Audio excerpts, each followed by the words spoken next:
One, and do live.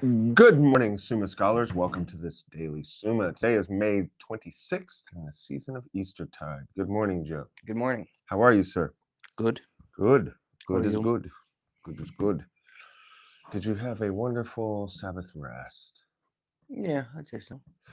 I think we had a capital Sabbath, all the gentlemen. Well, mainly Jacob, Kevin, myself, because Andrew is out of town on retreat, and Duke does Duke things in Duke world. But we three happy Sabbath takers were commenting. I think Kevin said, "I Sabbath the heck out of this Sabbath." It was, Sounds like a Kevinism. yeah, it was really restful, leisure, holy conversation. The just right amount of merrymaking and beauty, and it was wonderful. I hope all of you had a wonderful Sunday as well, as we now rally back on this Beaver Galleon and take charge of the guy lines and the sails and head into a more directed sail than on the leisurely time of Sabbath. We are continuing with Article 3, whether whatever God wills, he wills necessarily. Is God bound? Is God bound? Let's see what Thomas has to say. He's going to be replying to the whole crew. Well, not the whole crew, but the main questioning crew. All the way down to Plutarch in Objection 6. Plutarch, if you're just joining us, is not Plutarch, but Plutarch is the name assigned to this beaver who was fished out of the water and brought up into this galleon. And Thomas will later in this respondio actually mention the setting sail or the sailing. Yeah, we have a nice confluence of our metaphor and our teaching. Remember, everyone, that this is the Daily Summa. It's not about the page or the Summa. It's about the daily. It's about meeting daily to have your head in the scriptures and the things of God and catechesis and camaraderie every day. Reporting for duty on this galleon. Let us begin with the sed contra. What do you think, Joe? Sounds good. Oh, might as well. I mean, we're here. Probably ought to. We're here. On the contrary, the apostle says, who worketh all things according to the counsel of his will. Now, what we work according to the counsel of the will, we do not will necessarily. Therefore, God does not will necessarily whatever he wills. It's interesting. In the argument from authority, Thomas is appealing to human will to justify God's will. But let's go to the rational argument and see how Thomas fleshes this out. I answer that. There are two ways in which a thing is said to be necessary. Always we're starting with distinctions. Philosophy moves with distinctions, makes distinctions. That is the beginning of science.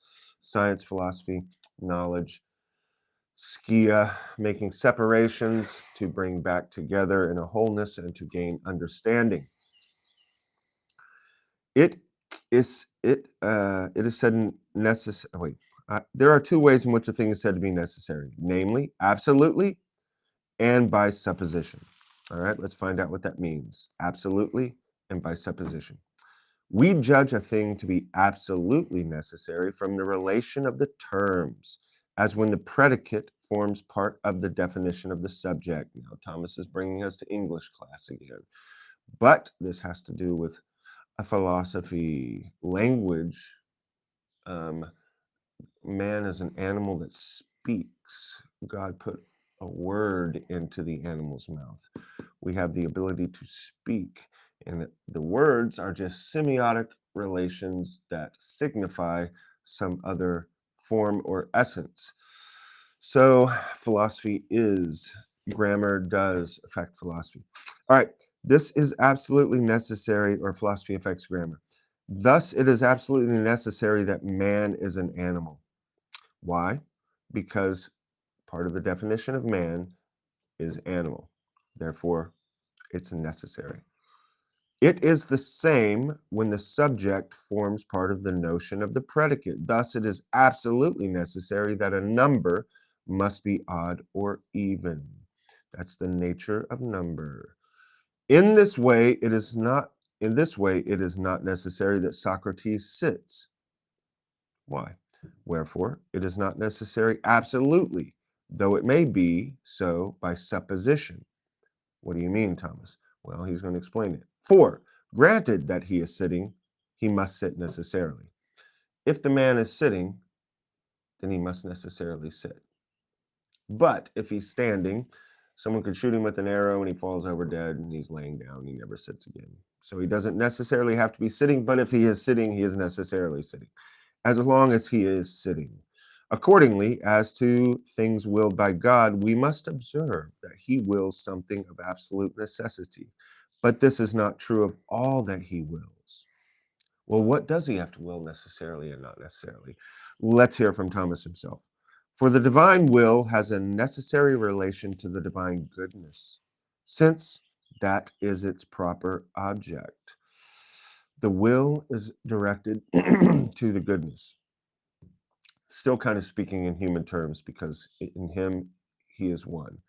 But that's fine. Hence, God wills his own goodness necessarily, even as we will our own happiness necessarily.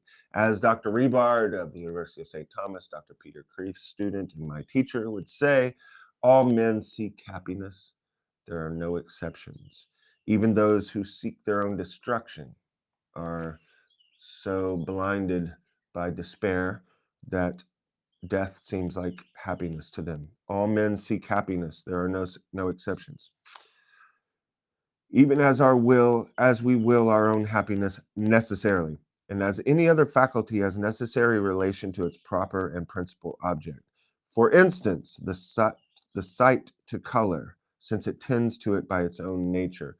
Sight necessarily tends towards color, because the accidents of color are its proper object. The eye is made to perceive color, shape, perspective, etc. But God wills things apart from himself insofar as they are ordered to his own goodness as their end. Everything God wills is ordered towards goodness. Gumza Latova, all is for the good. Now, in willing an end, we do not necessarily will things that conduce to it, unless they are such that the end cannot be attained without them. As we will to take food to preserve life, you must take food to preserve life. Or to take a ship in order to cross a galleon in order to cross the sea. Thomas talking about the galleon, referencing where we are. But we do not necessarily will things without which the end is attainable, such as a horse for a journey, which we can take on foot. You don't necessarily will the horse because you can walk it on foot. So we necessarily take food to sustain life, but we don't necessarily take a horse to make a journey. For we can make the journey without one. The same applies to other means. Hence, since the goodness of God is perfect and can exist without other things, inasmuch as no perfection can accrue to him from them, it follows that his willing things apart from himself is not absolutely necessary. He does not need all these things. He has no need of us. Everything we have in our existence is pure gift, although sometimes it doesn't feel like that. We grant that to you, Monsieur Atheist. Sometimes it does not feel like that. Yet it can be necessary by supposition, for supposing that he wills a thing, then he is unable not to will it. Supposing that he is sitting, he must be sitting. Supposing that he wills a Joe, there must be a Joe, but he does not have to, as his will cannot change. All right, I think that's all pretty simple and clear. Let's go to the reply to Larry, objection 1 ad primum. From the fact that God wills from eternity whatever he wills, it does not follow that he wills it necessarily, except by supposition. That is, just because eternally he has willed it, that doesn't mean that he has to will it. He is willing your existence by pure loving choice. There could have been others. The sperm that I want to say germinated, but that's not the right word. What's the word? Inseminated. Inseminated. Yeah. The sperm that met with this egg that created you could have been another one, and God could have worked that out if he wanted to, but he chose it to be a Joe. Reply to objection dos ad secunda. Talking to Ralph. Although God necessarily wills his own goodness, he does not necessarily will things willed on account of his goodness, for it can exist without other things. God's will and God's goodness can exist without there being a Joe or a Craig. He wills it in his goodness. Reply to objection 3 to Shimon. It is not natural to God to will any of those other things that he does not will necessarily. And yet, it is not unnatural or contrary to his nature, but voluntary. Thomas is repeating, but remember, repetition is the mother of learning. That's why he's doing it this way, so that we might repeat. And many of the things are stacking from the very beginning, like a staircase. That's why there's a staircase in our logo, the Daily Summa logo. St. Thomas is brilliantly, as he said in the introduction, many catechesis that he has read and been come into contact with were out of order, not written in a orderly and logical fashion. So Thomas was wanted to rectify that by making the Summa Theologica. And so he's doing everything in an ordered way. And many of these concepts stack and they build on each other like a staircase. So that is why you will have repetitions, or this repetition is fruitful for learning, because once you start to get bored of hearing what I'm saying, the same thing over and over, you're just at the beginning of learning. That's why you have to push through boredom, because your mind and heart, certainly your heart takes much more time, but your mind does not fully assimilate the teaching until it has heard it over and over and over again, and then it becomes rote and it becomes part of your nature, and you are being formed by St. Thomas and the Holy Spirit moving through his teaching. Reply to objection 4, which is Reuben. Sometimes a necessary cause has a non-necessary relation to an effect, owing to a deficiency in the effect and not in the cause. Even so, the sun's power has a non-necessary relation to some contingent events on this earth, owing to a defect not in the solar power, but in the effect that proceeds not necessarily from the cause. The plant may be deficient in some other way. It's not the sun's fault. It's the deficiency in the plant. Same with us. God shines his light on the just and the unjust. The light is shining on all, but some receive it. They have a key, they have a vessel proper to receive it. They have formed a key within themselves. They've cooperated with divine grace. And so they are thus able to grow into a strong oak. And some just peter out, but still continue to walk around Kroger. It's amazing. Turning of the page, sponsored by CraigKinsey.locals.com. Go to Craig Kinsey, Kinsey, CraigKinsey.locals.com, and sign up, be part of our little community, and get stuff and hear stuff and do stuff. It's going to be wonderful. In the same way that God does not necessarily will some of the things that he wills, does not result from the defect in the divine will, but from a defect belonging to the nature of the thing willed, namely, that the perfect goodness of God can be without it, and such defect accompanies all created good. God can always be without whatever he has created, but he has created these things.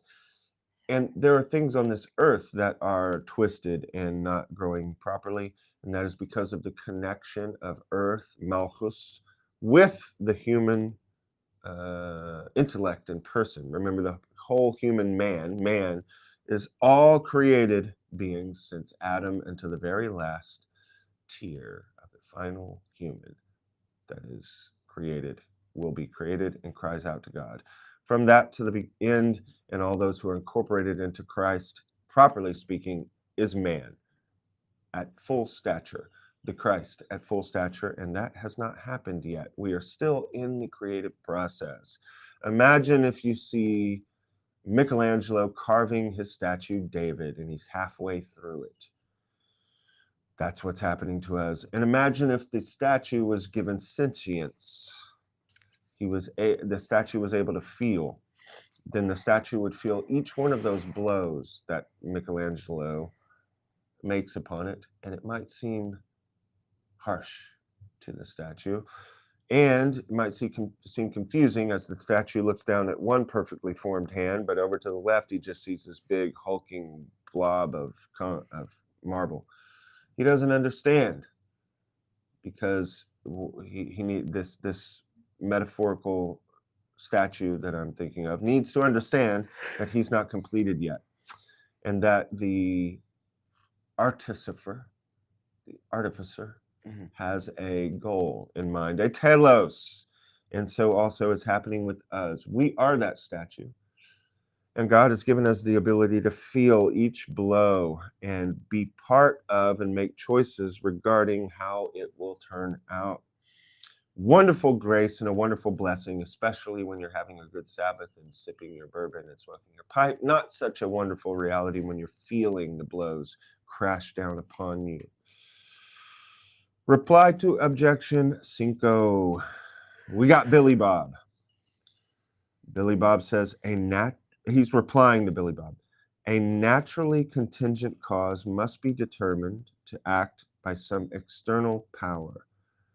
We talked about this in the 5 ways. There's external workings, and then there's internal.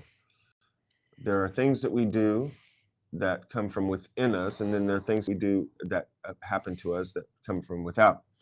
The divine will, which by its nature is necessary, determines itself to will things to which it has no necessary relation. Even though God is not necessarily related to any of the creation, he wills it by his divine goodness. Divine goodness is an kenosis, a total outpouring of life. And that is what he is. And that is what we are sharing in. We are sharing in the overabundant cup runneth over, spilling out of life from the divine essence. Reply to objection 6. He is replying to Plutarch finally. As the divine essence is necessary of itself, so is the divine will and the divine knowledge. But the divine knowledge has a necessary relation to the thing known, not the divine will to the thing willed. The reason for this is that knowledge is of things as they exist in the knower, but the will is directed to things as they exist in themselves. Since then, all other things have necessary existence inasmuch as they exist in God, that is, that Socrates is in fact sitting, inasmuch as they do exist, but no absolute necessity no absolute necessity so as to be necessary in themselves, insofar as they exist in themselves. It follows that God knows necessarily whatever he wills, but does not will necessarily whatever he wills. Whatever he wills, he knows necessarily, but he does not necessarily have to will it. I think that's as deep as we can go in this right now, in this flyover that we are doing. The point is to sit down every day and read one page of the Summa and give a little commentary here and there on it to help us understand it. But we're trying to read through the Summa together. And that is what we're doing in a quick flyover. Remember, this is milk of the word. This is not meant to be very deep, sowed spirituality. This is meant to be milk catechesis and to unrooten our minds and unrooten our hearts by having them drink from the limpid and clear waters of Thomas's well-formed intellect. Article 4, whether the will of God is the cause of things. I'm going to guess yes. Let's see what Larry has to say. Objection 1 from Larry. It seems that the will of God is not the cause of things. Larry, you're an idiot. For Dionysius says, as our sun, not by reason nor by pre-election, but by its very being, enlightens all things that can participate in its light, so the divine good, by its very essence, pours the rays of goodness upon everything that exists. But every voluntary agent acts by reason of pre-election. Therefore, God, so this pre-election, he's seeing it as something separate from God's will. We might guess that Thomas is going to say the pre-election is based in God. Therefore, God does not act by will, and so his will is not the cause of things. Objection 2, Ralph. Ralph says, further, the first in any order is that which is essentially so. Thus, in the order of burning things, that comes first, which is fire by its essence. But God is the first agent. Therefore, he acts by his essence, and that is his nature. He acts then by nature and not by will. Remember, Ralph. Tricky, Ralph. His will and his nature are one. The divine essence is one. Adonai Echad. God is one. Therefore, the divine will is not the cause of things. All right. Objection 3 from Shimon. Further, whatever is the cause of anything, through being such a thing, is the cause by nature, and not by will. For fire is the cause of heat, as being itself hot, whereas an architect is the cause of a house, because he wills to build it. Now, Augustine says, because God is good, we exist. Therefore, God is the cause of things by his nature and not by his will. The two are one, dude. All right.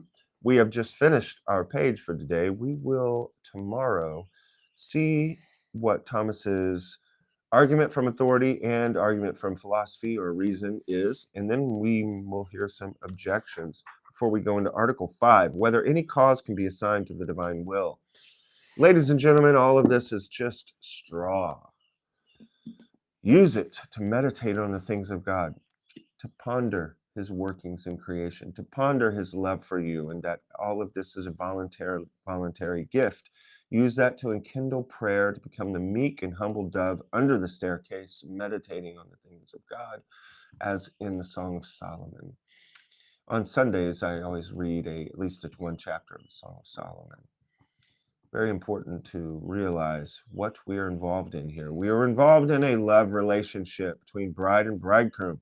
For the people of Israel, Maimonides comments upon the Song of Solomon in regards to God's descent upon Mount Sinai, that was a wedding chuppah. The clouds over Mount Sinai were a chuppah. The chuppah is that cloth that goes over the bride and groom, like in Fiddler on the Roof, that cloth that's over them. That's the chuppah. And now God, in this time of Mashiach, is inviting each individual soul and all together as a complete congregation, or the word congregation can be translated church, as a complete body, and each individual to enter into the bridegroom relationship. That's why when Jesus began his relationship, beginning his ministry, it was with John the Baptist, who he called the voice of the bridegroom. The bridegroom's friend. In ancient Israel, the bridegroom's friend or the best man, whatever, would call out to the bride that it was time to come and meet the groom who was waiting for her in the house that he had built for her. And so is our bridegroom waiting for us in the house he is building for us. Let it come soon, please God. Amen. Have a good day, everybody. We're done.